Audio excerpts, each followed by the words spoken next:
Hi there. Day 40. We're going over Napoleon Hill's 6 steps out of his Think and Grow Rich. We covered yesterday. The entire all 6 steps, so we can concentrate on the first one, right? Which was to fix in your mind the exact amount of money you desire, and then of course you put that in the past tense, so it already has happened. The second step is determine exactly what you want to give in return for the money you desire. There is no such reality as something for nothing. Now, let's go back to what we were covering earlier in this series about the go thunk yourself and how we relate that to the ancient Huna philosophy, that we're all connected. And so you can't rob Peter to pay Paul, because you're robbing yourself when you do something like that, which explains exactly how the whole golden rule works all the time. Because we're all connected. Our thoughts make our reality. Our ideas influence or create our reality. But also we're all connected.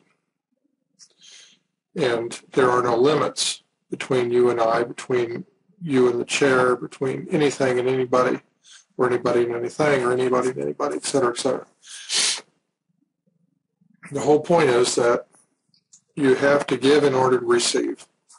It's an interesting thing that theoretically you could think something into existence. The practicality of it is that, remember we were talking Wallace Wattles about everything comes through the normal, established ways of commerce and industry. And these are all the agreed upon habits, agreed upon certain programs we have, right? The next thing is that you actually have to, what brings your value, what improves your value is how much you improve somebody else's value. If you want to get rich, you have to help other people get rich.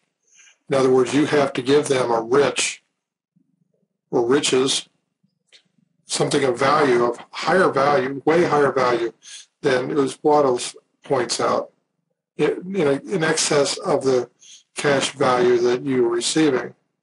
Is you give more than you get. And this is the interesting way that this whole thing goes, which is, we've been told this all our lives, but practically it goes back to that 3 and 97%. 97% of the people don't really put it to use. And this is the whole point. You have to, in order to decide that you want to get something, you want to get rich, you want to get a lot of money, you want to get a certain amount, as we stated out yesterday. You lay out exactly how much you want. And then you decide what you're going to give in order to get it. It's the whole thing. You put this whole action in motion. There's a whole point of, there's another law of Huna, or principle of Huna, called energy flows, where attention goes.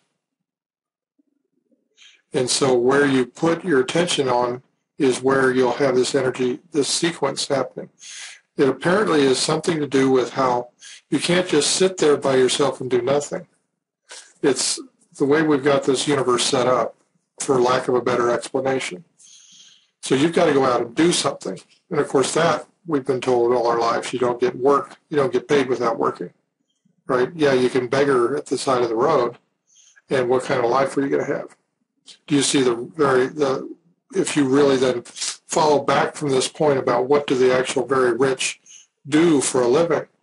And they don't just sit and, reinvest money all the time. They had to do something to get that money to begin with, right? And the whole point of money, as we'll cover later in Huddle, and also Earl Nightingale says this, that money is just a symbol for the value that you're creating.